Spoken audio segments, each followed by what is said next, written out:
another episode of the Codex podcast. My name is Tim the Terrible. This beautiful man over here is Sal the Slab Guy. And down below is the road manager for the curator of the Library of Comics, Dan the Kelly Art. Gentlemen, how are you doing today? Doing all right. Doing all right. Doing good. Making my unusual appearance on the podcast show. There you go. Sonny's not here tonight, ladies and gentlemen. He's got some prior arrangements that he's taken care of today, but he will be back in his regular seat next week with Uncle Gary and myself when we review Marvel 1985. So, yeah, that'll be a good one. Did he say he has a meeting with Emperor Palpatine right now or something like that? I think so. Yeah. Figures. Your hate, it flows through me. I feel it. But tonight we've got something really awesome to go over with you guys as far as a review. Sal, it was your pick, so do you want to tell people about it? Sure. I have chosen Doom, the one shot.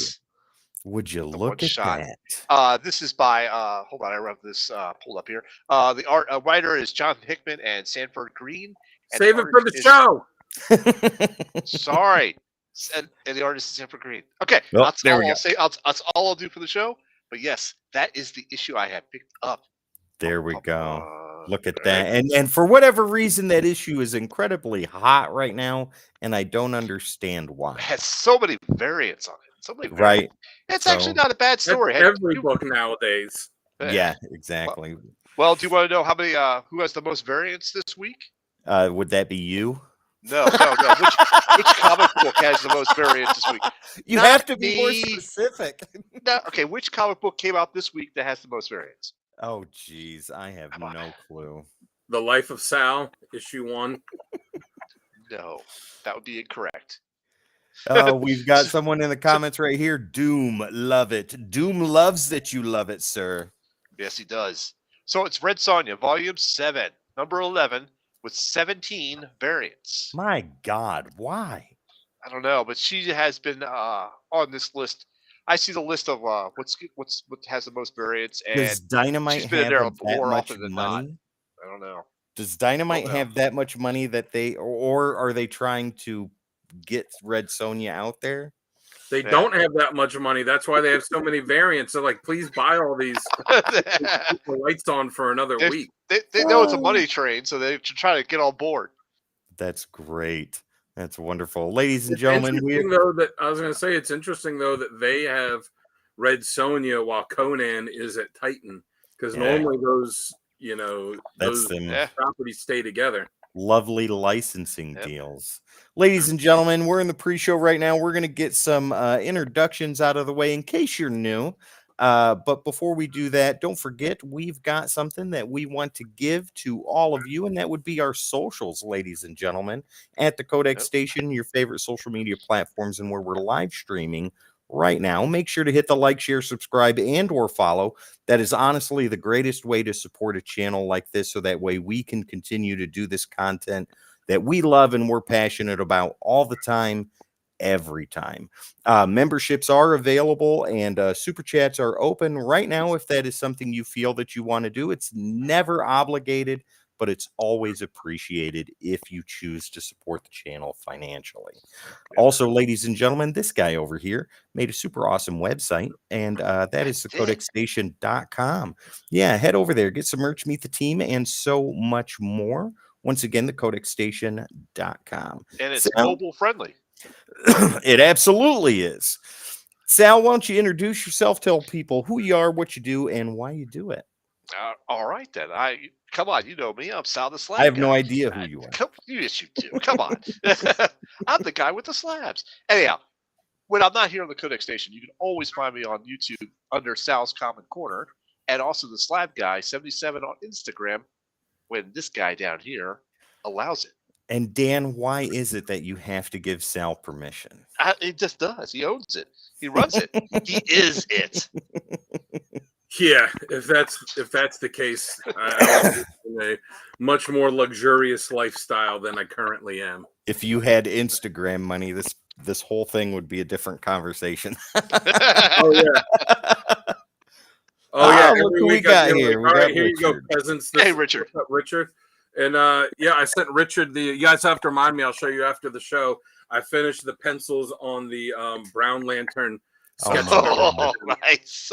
Richard, I am so glad you commissioned Dan to do that. That is the coolest thing I have heard and or seen in quite a while. So, Yep. yeah. So I will be I will be now that I sent him the picture of it for approval. So now I'll be doing the inks and the colors on it, and I'll be sending it off to CGC probably if not the end of this week, maybe next week, because my daughter's birthday party's on Saturday. So like my niece's graduation from high school is tomorrow. My daughter's birthday party Saturday. So the next couple of days are going to be hectic for me. God almighty, I got something in my eye and it is not my finger. It's called just, an eyeball. it might be an Don't. eyelash. I don't know. I'm not too sure, Sal, but I'm trying to get it out of there. Rich says it looks awesome so far.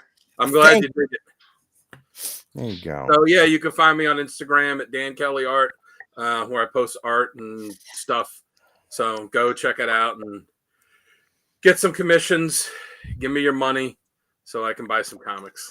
I know you've had quite a few commissions as of recent. You had the one that Jamie commissioned you for. You got my commission that you finished, which looks fabulous, by the way. Richard's got you on docket right now. Ladies and gentlemen, this guy's spaces are running out, so that's something you definitely need to do. Reach out to him, get a commission set up, get some awesome artwork. Yes. All right, gentlemen, are you guys ready for this show to get on the road? Ready? Ready to rock and roll. There we go. Hold on, now. Hold on. Oh, what? Uncle Gary's Brown Lantern Oath is hilarious. That's I actually did fantastic. not use Uncle Gary's Brown Lantern Oath as he read it on the show for the cover because what Richard wanted. So I drew a Brown Lantern ring and then the oath underneath of it. So I took it and I wanted to keep it with the same way that the rhyme scheme is with the Green Lantern Oath. Yeah. And the same number of essentially like the same number of lines. So I took what Gary did and then some stuff that Sal had suggested in his many ones that he wrote and added some stuff of my own in. That's and had wonderful. it there because I went through and I read the oath, not just the Green Lantern Oath, but I went through and read the oaths for all the different lanterns. So I could, make sure they're all that same. Interesting, they're all that same kind of 4-line or 8-line oath. Yeah. But Green Lantern is the only one. Green Lantern is the only one that actually mentions the name of the Corps in it. The Red Lantern one doesn't say Red Lantern. The Blue Lantern one doesn't say that. Only Green Lantern says Green Lantern in his. Interesting. Yep. All right, ladies and gentlemen, sit back, relax, and get comfy. We are going to bounce for about 45 seconds, and then we will be back with the podcast proper. Chill out, relax to these groovy bass tones. We'll see you in 45 seconds.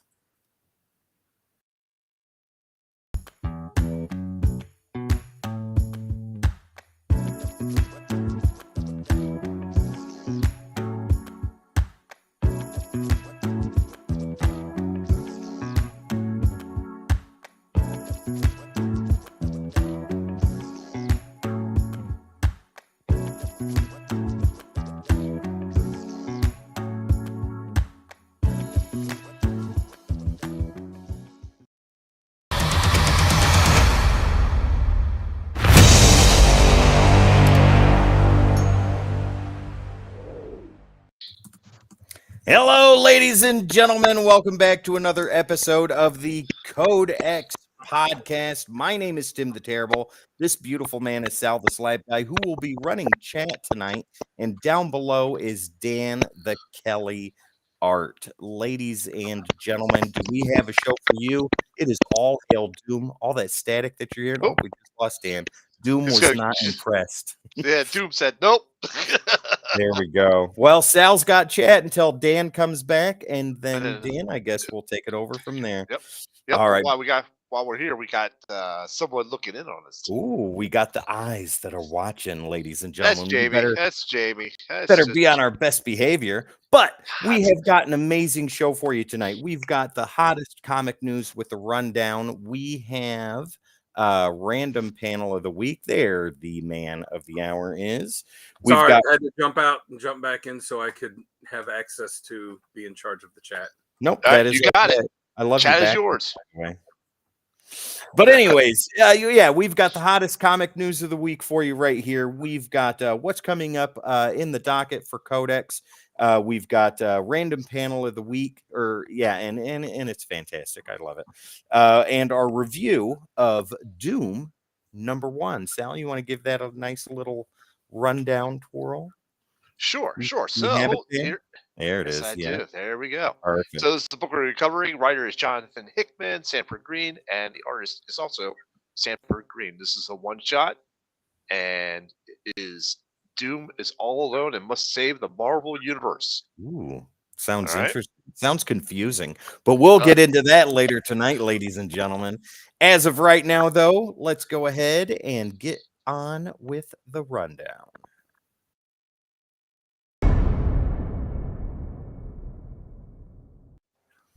All right. So tonight's rundown goes as follows. Lots of news. We're going to try and cover as much of it as we can. Giancarlo Esposito reveals big plans for his MCU role. What could that be? I have no idea. TMNT and Masters of the Universe are set to star in a new series coming in the future. Batman The Long Halloween gets a finalization to the trilogy as a ode to Tim Sale, who passed away, one of the original co-creators. WandaVision sequel is confirmed as the MCU's 2026 show. And Dan just put this in the chat a couple minutes before, in our group message, a couple minutes before we got started. And that's Nicholas Galitzine cast as He-Man for the live-action Masters of the Universe. All right. So let's talk about that, gentlemen. What do you guys want to go over first?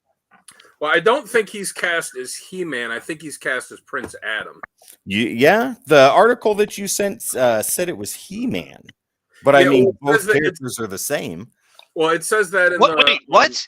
It says that in the title of it, and when I kind of skimmed it, it said cast as Prince Adam. So okay. I don't know. I would assume it would be. Yeah, because for both, but the article didn't exactly go through a whole lot of what was going on. Like they talked about the director Trevor Knight, and then this was the only casting that's been made official. So they have a release date. I mean, I never heard of this kid, so 2026, and it's being produced through Amazon/MGM, so it's getting a theatrical release. Oh, yeah, interesting. I never heard of this kid. I'll have to look him up and see, but it's for me. I just threw it in there because I was like, "That's interesting." But well, I know they've been announcing a Masters of the Universe movie for like a decade now, and it never happens. And they've announced directors before, and they've announced, this guy's going to play He-Man, and it's never worked out. So you know what? We'll see if it does go through. Then they absolutely have to cast Dolph Lundgren as King Randor. I was going to say, they have to. This movie's been stuck in development hell, like you said, Dan, for a long time. Like Kevin Smith was even attached for the live action version, but he made his way to do the animated stuff on Netflix, which was met with mixed reviews. Okay, so the 80s Masters of the Universe movie, as bad as people say it is, I love that movie. I grew up with that movie as a kid, and I went to the theaters. It is. It's such a Star Wars ripoff that there's a drinking game you can play where you can like take a shot every time it blatantly rips off Star Wars. But that's alcohol poisoning in the first 5 minutes. But it didn't really have a full budget because the reason that Superman 4 and that movie sucked as much as they did is because they took half the budget for Superman 4 so they can make Masters of the Universe so they could like try and get double their dollars worth. I don't know. And both movies were the worst for it. But you look at like what you read about what the script was for Masters of the Universe beforehand, and you're like, that's got some pretty cool stuff in it. And there was supposed to be a scene at the end where they were going to have this like trophy room or something in Eternia, and when you walk through it you would see stuff and you'd realize like, oh, Eternia is just Earth like in the far, far, far future. Ooh, interesting. Because it Well- was going to have stuff in the trophy room that was going to be like relics of modern day Earth. Well, like the original script writer for Masters of the Universe, the original one too, wasn't that like heavily based on Kirby's Fourth World. yeah. Well, I don't know, but I mean, Frank Langella was really like chewed up scenery of Skeletor, and they had that scene at the end when he, before post credit scenes were like really a big thing where he pops his head up out of the, whatever the liquid was. He's like, I'll be back. It's like, no, you won't, because this movie's not going to make any money. But they were planning for it to have a sequel. He was great as Skeletor. I loved that movie. It was so He'll be amazing. back only in reruns. That's Yeah. right. And remastered young Blu-ray Courtney Cox. releases. Right? Yeah, and the Tom Paris from Voyager, I don't know the actor's Oh name. yeah, that's right. Yeah. Wildor, Gwildor. because they didn't have enough money to do Orko. The Yeah. the heavy product placement for KFC. Oh yeah. Yeah, sticking with Masters of the Universe, TMNT and Masters of the Universe are to star in a new series. Will you guys want to go over that a little bit? I think it's the Turtles go to Eternia and they have to battle Skeletor, and I'm sure Skeletor is going to find a way to like team up with Shredder or something. I don't know. Wow, that's wonderful. Is it anything that you're excited for?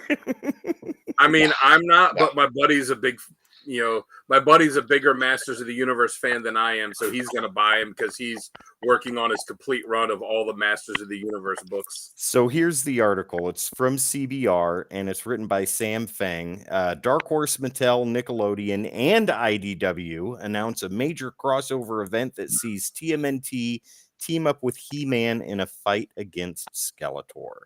The article goes on to say Dark Horse Comics, in collaboration with all the other ones I just mentioned, announced an epic new crossover series that sees the Ninja Turtles meet up with He-Man and the Masters of the Universe. And CBR has an exclusive first look at the series titled Masters of the Universe / TMNT Turtles of Grayskull. I imagine with that many fingers in the pot that like when the writer finished the script, he's like, all right, let me mail this off to 3 dozen Too people. many cooks. Yeah. Too It many. reminds me of the Turtles and Batman crossover comic. The first one was good. The first one was really good. The other two after that, not so much. Yeah. There was an animated one as well. I'm not sure if Yeah. that actually followed in book one or not. I don't have those. So I'm looking at the variant covers, and ladies and gentlemen, if you go on to did you say CBR, yeah, Variant covers. Did you say variants? the A cover looks cool. The B cover does not. But that is, I think, from the artist that created Usagi Yojimbo. I could Oh, be yeah. wrong on that. Then there's this is a toy selling all the way.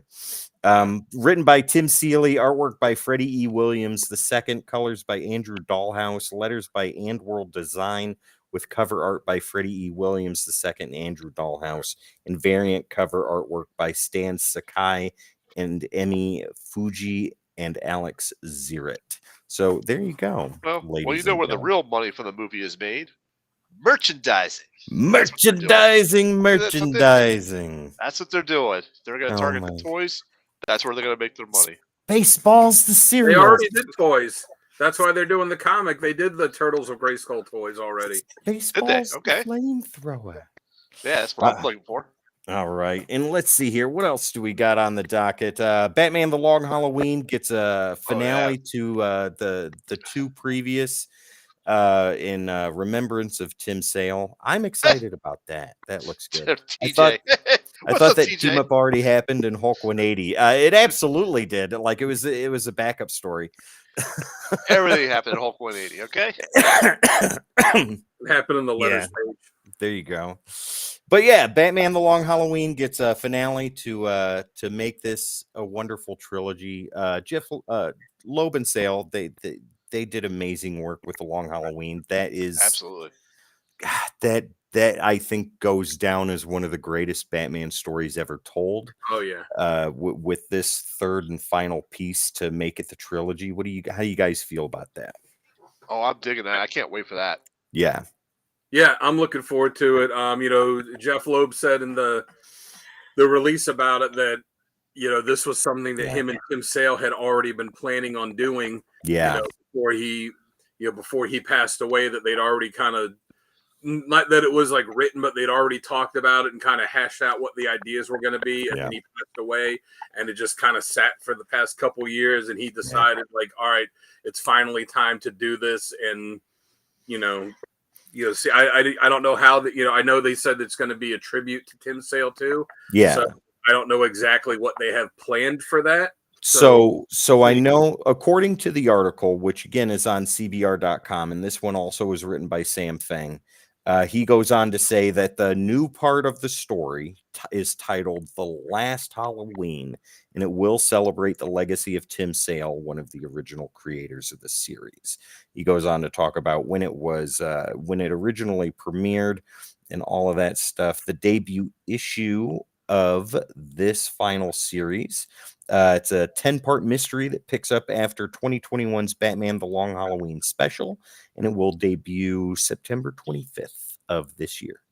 I think it's a bunch of different artists too. So yes, Eduardo Rizzo one of them? Like, his style is kind of similar to Tim Sale's. Yeah, so written obviously by Jeff Loeb with artwork by Eduardo Rizzo, Dave Stewart, and Richard Starkings. Cover art is done by Tim Sale with a variant cover done by Eduardo Rizzo.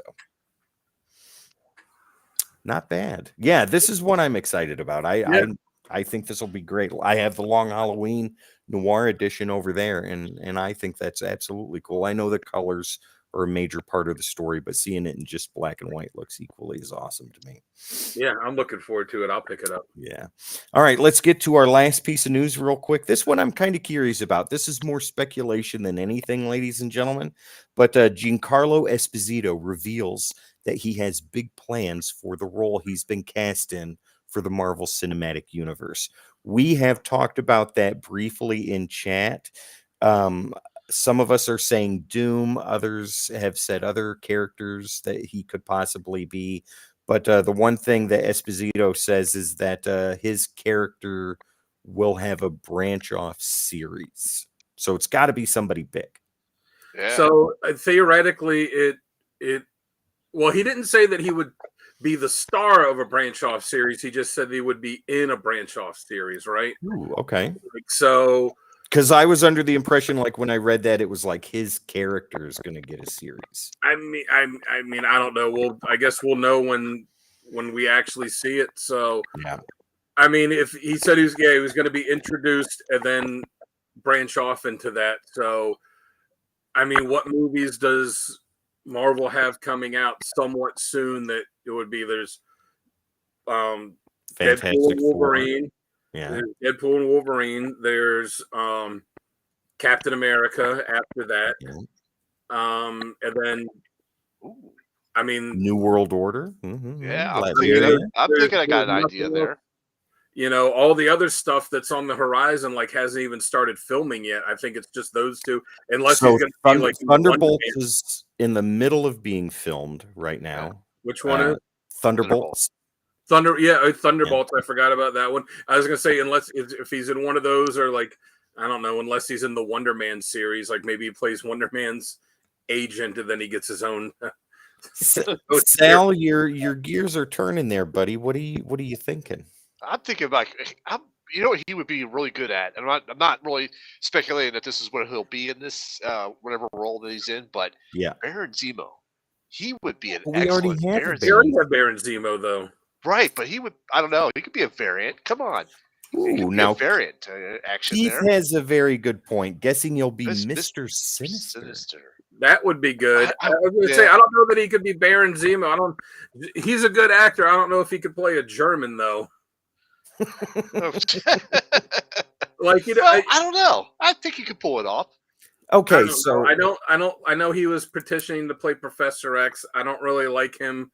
I don't think he'll be Professor X. I don't. I like him for that role either. He's got to be I a don't bad like guy to him me. for I don't like him for Doctor Doom. You know, You don't again, think like unless they drastically change Doom, I don't know that Giancarlo Esposito can play an Eastern European. there's that too. Okay, so Mr. Sinister, Keith, That would be a seems good one. like the Yeah, biggest true. the biggest one so far. Okay. I'd Well- rather I mean he plays all these villain roles. Like I'd kind of like to see him play a good guy. I mean, I remember so back in the good day at it. when he was on, you know, he played a cop on Homicide: Life in the Street.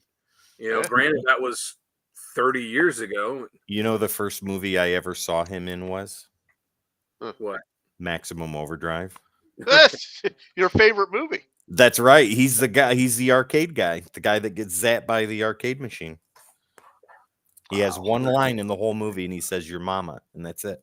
That's his whole So, line. yeah, I don't know, He would be good as Mr. Sinister. I just, you know, and he said it's a role that people aren't expecting. So I'm gonna guess it's not Professor X, since he's talked about is wanting to do Professor X. Yeah. Which I don't really see him being great in that role. Okay, so chat, think about that for a second, and we will too. What's a role that we wouldn't expect that he could potentially play in the MCU? Let us know what you think in the chat. He's gonna All right. be Wolverine. Yeah, there you go. That's done. Done. Wolverine. No, he's gonna be Honey Badger. Do you think they'll bring him on as Kang, as a variant of Kang? Ooh. He- All you right. know, Okay. he would be I good. love I mean, speculating, so again, it's another villain role, but yeah, right. he would be good as Kang. All right. Ladies and gentlemen, let's go ahead and move right along to tonight's sponsor for the Codex podcast, and that is none other than my local comic shop, Nirvana Comics. Give me 2 seconds here, and I'll pop some information up there for you. Head over to their website, nirvanacomicsknoxville.com, ladies and gentlemen. And yes, they do ship across the entire continental United States. They just put on their Facebook page, which is Nirvana Comics Knoxville. All their socials are that.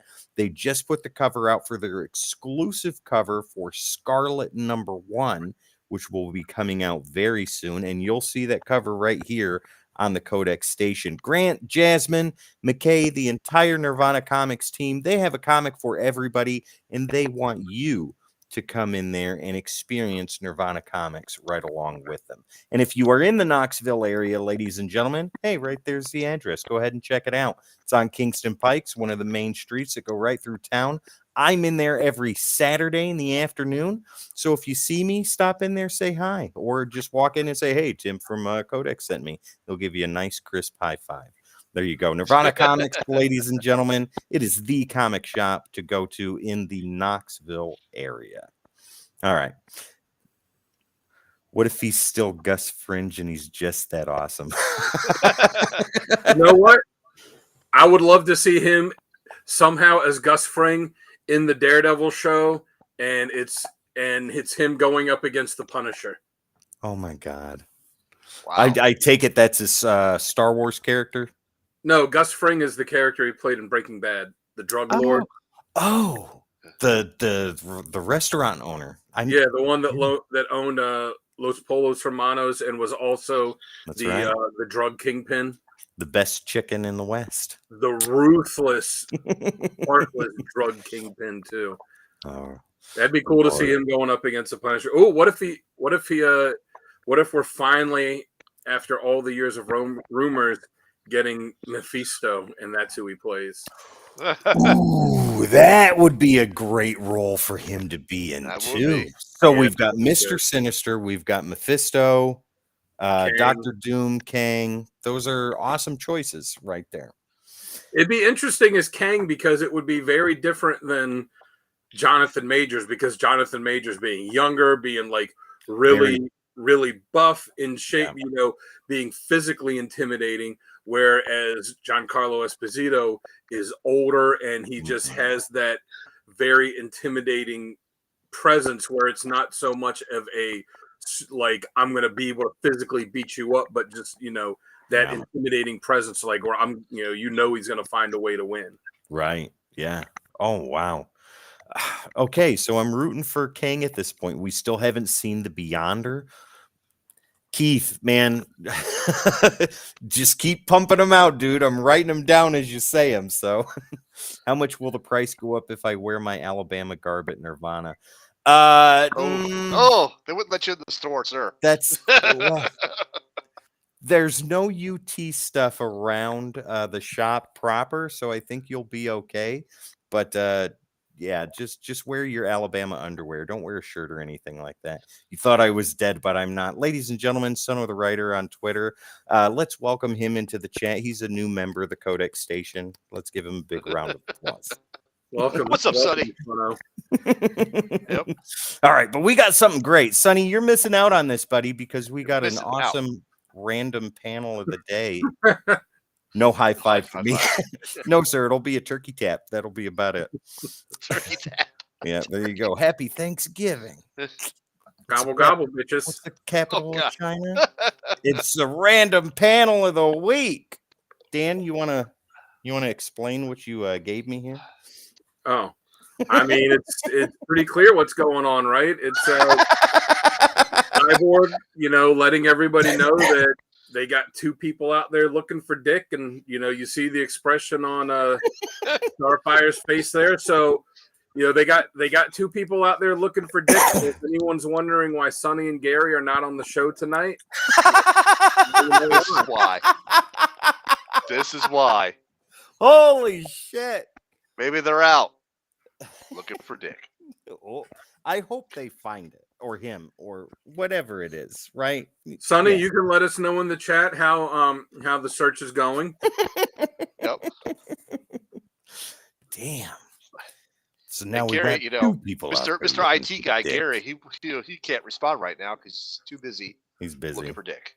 Right. He's going to have a lot to say tomorrow. I won't be on that episode with you guys, so good luck. I mean, I say it's funny because it's not just the quote of Cyborg saying that, but it's the expression on Starfire's face behind him. Like, Oh. what? Do you care to explain that, Cyborg? No. That's wonderful. That's great. Dick is all good. I bet. Sonny, I'm glad the search is going very well. Uncle Gary out spreading those socials.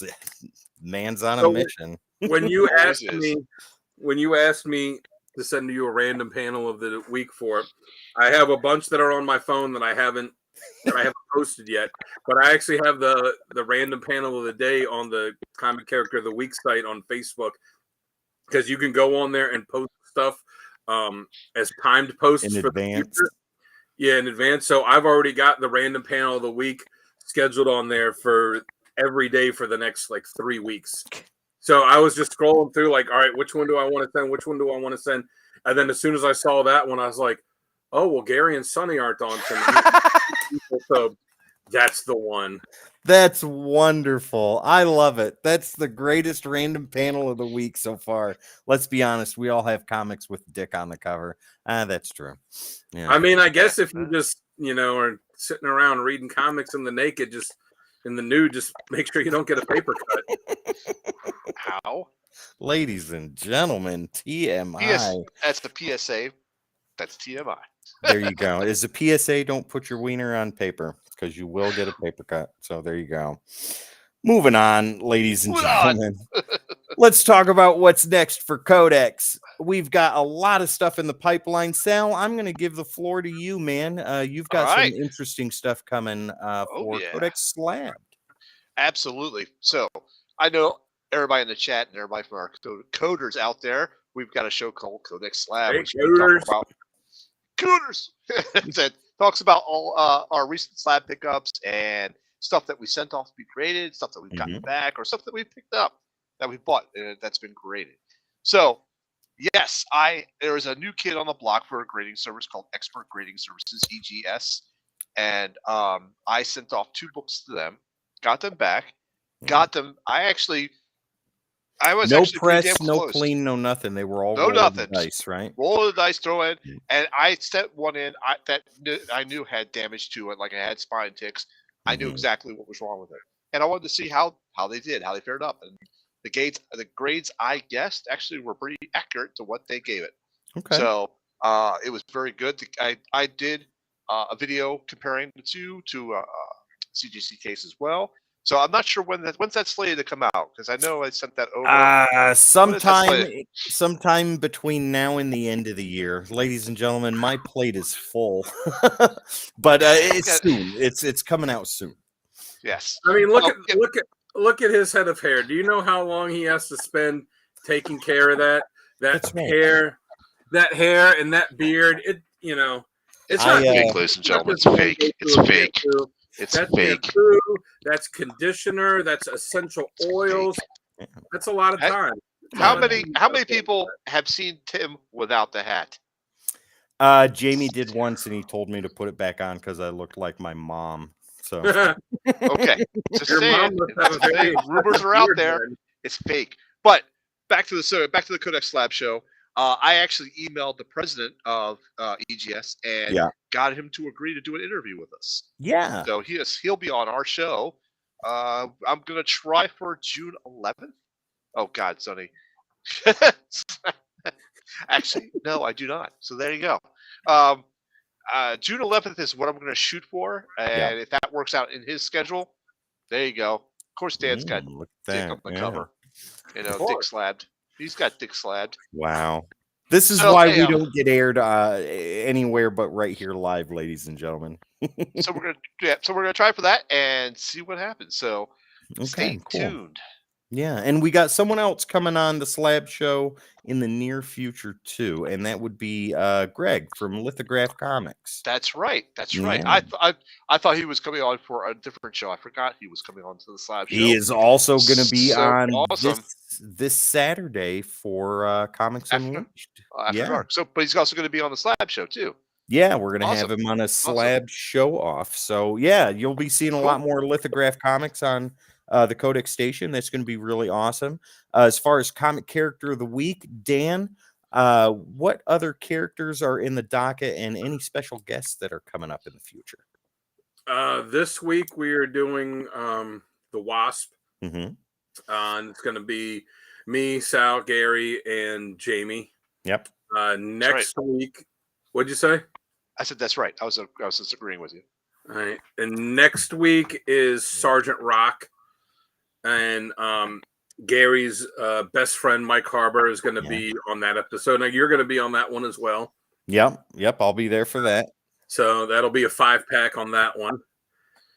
And I don't think the character has been picked for the week after that. The next pickup is Sal's pick. So the week after that is Lettuce Comics. Lettuce Comics. That's right. Lettuce Comics. And it's going to be the Falcon. Yep. Falcon. So there you go, ladies and gentlemen. It's either going to be Sal's pick, or it's going to be the winner of the comic character of the day contest. Their pick. So it's going to be one of those. So Sal's got plenty of time to think. If you haven't entered into that, ladies and gentlemen, you can head over to Comic Character of the Day on Facebook and enter into that. Now I'm wondering how Sonny's action figures really got mangled. That's a story for another day, sir. That is. But yeah, his fiance works in a hospital, right? So, he might have had to go to the hospital after having one in a unusual space. There you go. Have it removed. Head over to Comic Character of the Day, ladies and gentlemen. If you haven't already, go ahead and join that conversation right there. Follow them, like the page on Facebook. They got a contest going right now. All you got to do is type in Pick Me, and you win some comic books, some trades, an opportunity to choose a character for Comic Character of the Week right here on the Codex Station and be on that show as well. Yes. So there you go. Yes, indeed.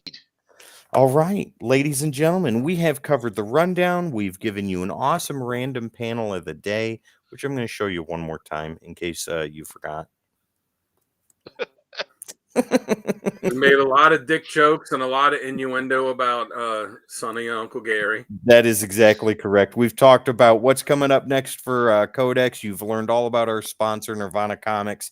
Now it's time, ladies and gentlemen, to review Doom. Oh, there you go. You got it. There it is. There you go. All right. So he looks so happy on that cover. I love it. That's his happy Ladies- face. Ladies and gentlemen, Doom #1, the giant-sized one-shot edition. This came out, God, last week, the week Last before. week. Yeah. I think Yeah, it was so the week before.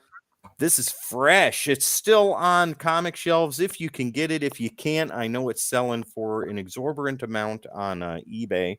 But the art, plot, and script go to Sanford Green and Jonathan Hickman. Colors to Rochelle Rosenberg with Sanford Green. Letters by VC's Joe Caramagna. And cover art is also by Sanford Green and Matthew Wilson. Yes. All right, Sal, this was your pick. Do you want to give a rundown of what the story's about? So this is one of those deep philosophical type of books. I think it talks about it's Valeria rescuing Doom out in space or wherever he is at after just battling Galactus. He is really mortally wounded, and she Now, this takes place in the near future, not future. present day. no near future. I would say a Yeah. little further in the future, but yes. Yeah. So she is able to find him, and with the help of Herbie the robot, Right? because she mentions him in there, and you don't actually see him. but Screen he's grab not- of that face that Sal made. God. Anyhow, they managed to save him and figure out what's happening and what's going on. And basically, he's Galactus is out to destroy the universe type of Yeah. thing. You remember the ultimate? This is mentioned in the book. You remember the ultimate nullifier? Well, the Celestials have a similar weapon for the entire universe. And It's Galactus like a is trying. big giant restart button. Yes, pretty Yeah. much. That's pretty much what it is. And Galactus is out to do that, and he is going to face off to fight him on that. Now, the dual meaning in this book, because it pretty much ends in a thing where during the story, Valeria is talking about how all things end. You know, all things eventually come to an end. There's no fighting it. There's no, resetting it or what have you, that type of situation. All things do come to an end. So it's kind of like a dual meaning in this book where what do you do in the face of death? What do you do when the time is ending? What do you do? And the last words are pretty much poetic, saying you just laugh at the face of doom. Yeah. And that type of situation. So what do you do when the everything is down, you're almost like Rage Against the Night, the dying light. What do you do? How do you handle that type of situation? So they go through a whole thing with that where he's, Doom comes back. He's going to get more power, of course, because it's Doom. He wants more power to fight that fight. The suit that Valeria builds for him has three cosmic cubes in it. Three that's cosmic what powers cubes. It's made of Uru, and it's made of vibranium as well. So, I mean, it's a pretty good story. It's not bad. It was a good read, and it makes you think about, life and death, and how you actually choose to live your life and how you face death. Right. Okay, so Sal, your rating, what do you give it overall, 1 to 10? 1 to 10, I'm going to give this a solid 8.5, 8.5. 8.5. 8.5. Okay. What I didn't like about it is some of the artwork was very disheveled. I felt it was, I don't know, a little bit hard to follow in panels. And then there was one section in it where they were talking, and all of a sudden it switched to a sideways panel. Yeah, it's you're reading it along this way, and all of a sudden, boom, it's a sideways panel. It's like, oh, okay, all right, hold on, all right, where was I? And then you have to figure out where the progression of the word or the story is going. And I hate reading stuff out of progression. I start reading like a panel that wasn't next, and I'm like, wait a minute, this doesn't fit. And I have to go back and say, okay, this is the path of the story right here, and that type of thing. I think 8.5. I think is a fair rating for this because it does make you think about the end. Okay. All right, Dan. What about you, man? How do you feel about this issue? I thought it sucked. Wow. Tell me why, please. Wow. I don't understand. Are polar opposites. I don't understand the hype that's for this book. Why it's, like you said, why it's blowing up. There's nothing significant that happens in it. There's no first appearance, last appearance, name change, costume change, anything. It's just here's a story, and that's it. Yeah. It doesn't say that it's a what if thing. It doesn't say that it's an alternate universe thing, but it clearly is. It doesn't give you anything to go off of in the beginning. No, it doesn't. It No. kind of reminds me of in the early 2000s when Marvel was doing all those The End books for the Mhm. characters, and like some of them got miniseries, and like the Punisher got a one shot. Some of them got that. X-Men had Fantastic like Four 3 got a one shot miniseries. too. Yeah. Yeah, like, you know, it kind of where it was like, here's the end of this character. It kind of reminds me of that, like, you know, Doom the End. But, you know, I thought that it was too much story for one one shot, for one book, that, Mhm. you know, it's all this big stuff that happens in it, and it just glosses over all of it super quick. Like, you know, Yeah. the stuff with Galactus, and he loses his mind, and then he comes to Earth, and all the heroes, you know, and all the villains team up, and they go after him, and it's just like, oh, and he beat them all, and then it's like one panel, and they're all Yeah. dead. And, you know, it rushes through that. It rushes through this thing of Doom going off to fight him and getting beaten, and like everything that happens in it, it's just so rushed. Like this, you know, it's an interesting idea, but it's too much story for a one-shot book. It should be at least a 4-issue miniseries. To like, Well, that's funny you say really that, get into because Jamie and I were talking about this book today, and he said that the script that was written by Sanford Green was enough to fill 12 issues or more, and they brought Hickman in, and he picked a whole bunch of stuff out of it and condensed it down to those 51 pages. yeah, well, they shouldn't have condensed it down. I don't know about 12 issues. I think that would have been tedious, but you know, like Valeria, she's just in space, and she's the only one that survived. Okay, it doesn't even say how that happened. It's just she's just there, and Yeah. like all this stuff just kind of just happens. So it kind of makes me wonder why, if this guy's got this 12 issues, which I didn't even know that, but if he's got a script for 12 issues, Yeah. why do you condense it down to one? Like, there's got to be some kind of in between. And why is Jonathan Hickman the one doing that? Like, his stuff is always so overblown and tedious itself, you know. Yeah, to It seems take like something this grand and bring it down to here. he's normally the one that would take like a 1-issue story and be like, I'm going to expand this into 6 issues. Be like, well, this is boring as hell to read. You know, it's weird that he's doing the opposite with this. But I thought it was some interesting ideas, but it just flies through everything. You don't really have a chance, you know, to get Mhm. into Yeah, it. they were focusing more, I think, on the dual meaning of the Right. whole situation. And that's why I think they glossed over a lot of that. There's no Yeah, need to rehash all that.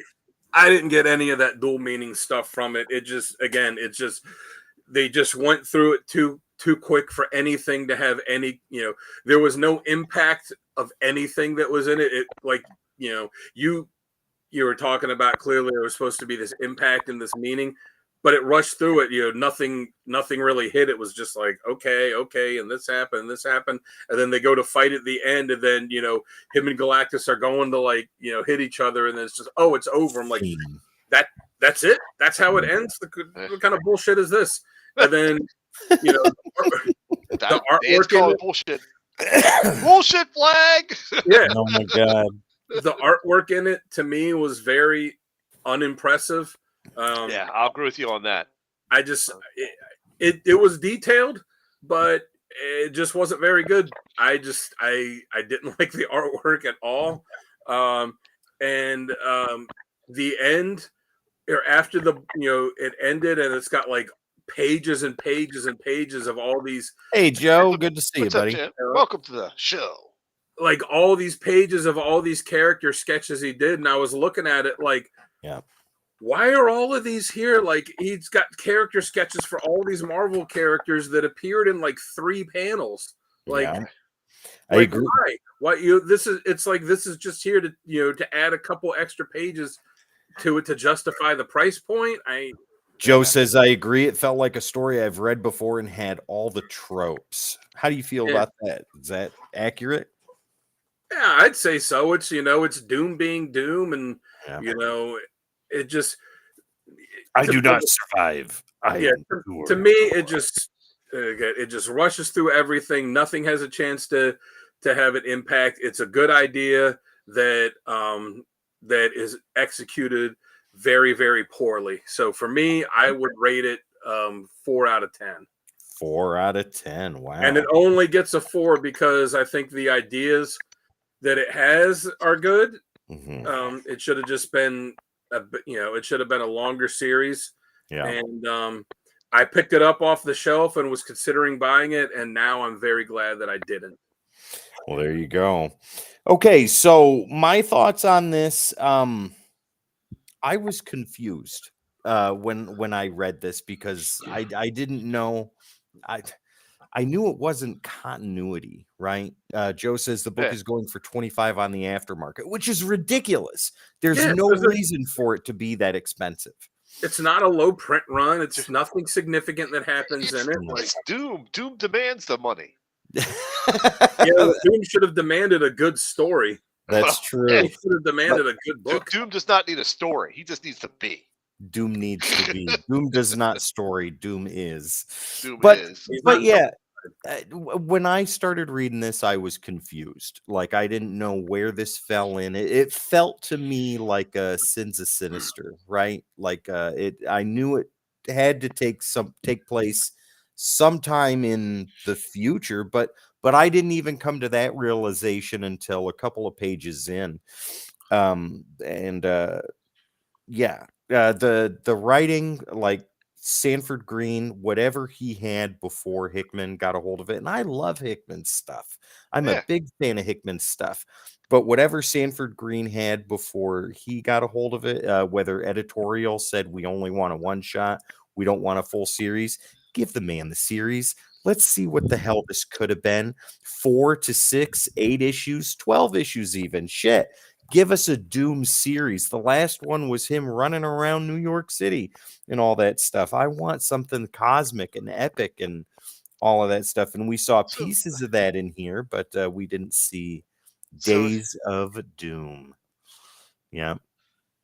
See, Yeah. I'm the opposite. I don't like Hickman. Like, I thought his X-Men stuff was bad. His Avengers run was terrible. Like, I'd have to go back pretty far to find something of his that I liked, and this is not changing my mind at all. Well, there you go. But yeah, so the story had me confused halfway through. And then Dan, I am 100% in agreement with you that it glossed over so damn much that they Yeah. could have done another 13 pages for to give it 64 pages and given us a little bit more. What was that comment again? What Joe say?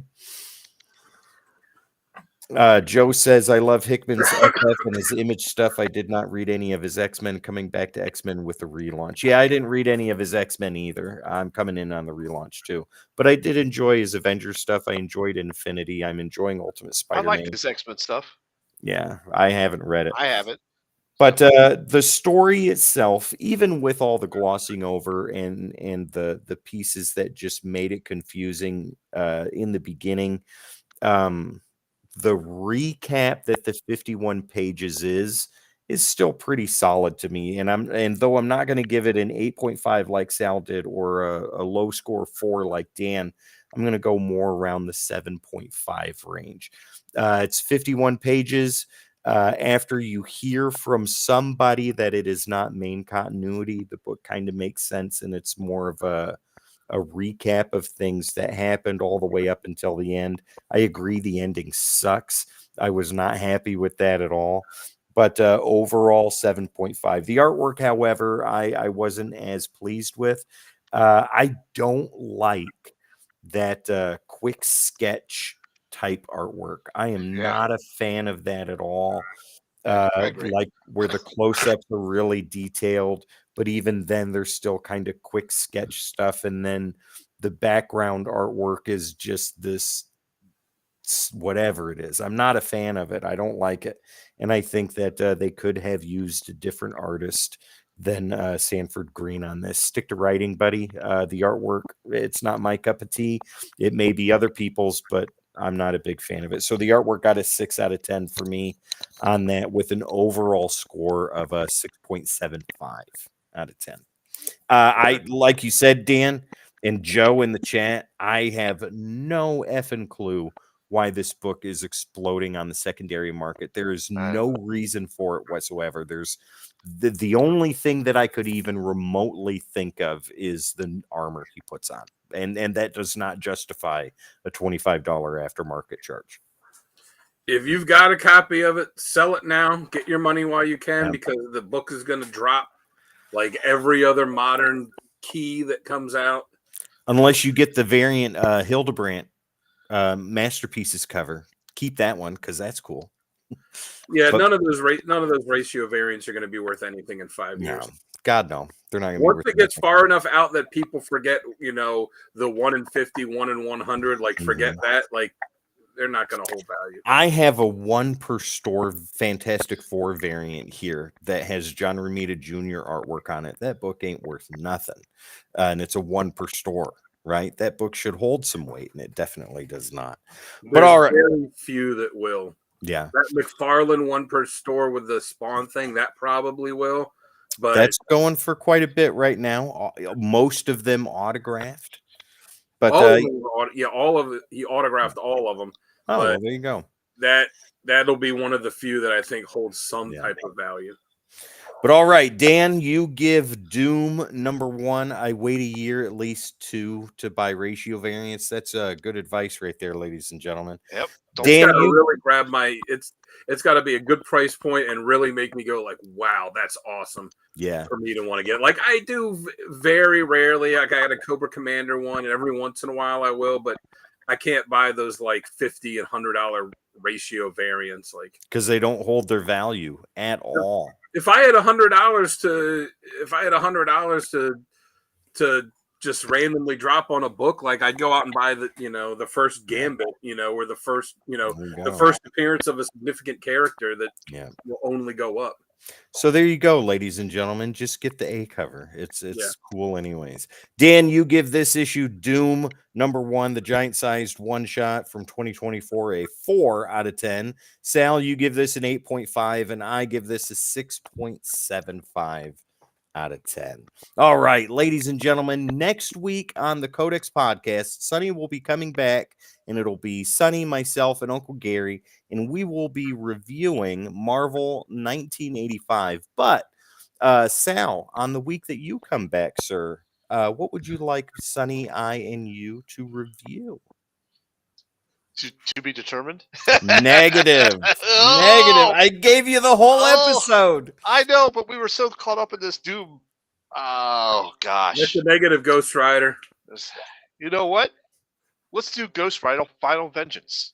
Ghost Rider Final Final Vengeance. Vengeance number And- 1, and we'll see what the arc is with that. How many issues is that? Oh, it's not too. It's pretty fresh, so I want to say it's only like 3 issues out. Oh, okay. I'm Is gonna it confirm that. finished? Is it completed or no? No, it is not. We need a Would you completed prefer- story, sir. Really? You Yeah. really need that? Needs to be complete. That's Yeah, you can't That is really review a absurd. series that doesn't, because what are You you going to can't. say? Because it could be great until the end, and then the end could be terrible. Do you want to stick with Ghost Rider? no. We'll choose. Because I'm not conforming here with everybody. I'll just, I'll choose something and I'll let you know. All right. Oh, Let's hear it's ladies gonna and be- gentlemen. It's gonna It's be a gonna mystery. 6 issues. Uh-oh. Mystery. final June issue. 12th. Sal will be back on the podcast, and we'll know what we're going to review then.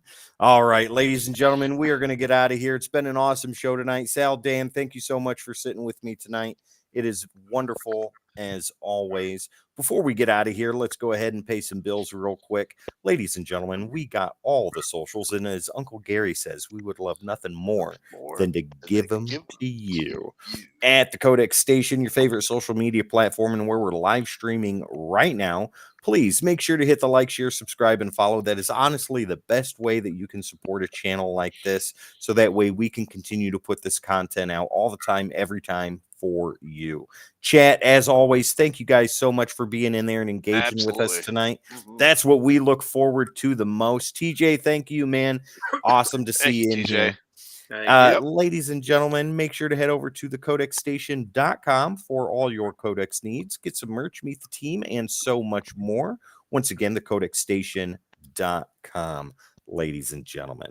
All right, we're getting out of here. My name is Tim the Terrible. This beautiful man over here is Sal the Slab Guy. And down below is the road manager for the curator of the Library of Comics, Dan the Kelly Art. This is the Codex Podcast right here on the Codex Station. We've got 2 beautiful words that we need to hear. Chad, if you want to type those in there, I'd love to see it. Otherwise, Dan, Sal, do you know what they are?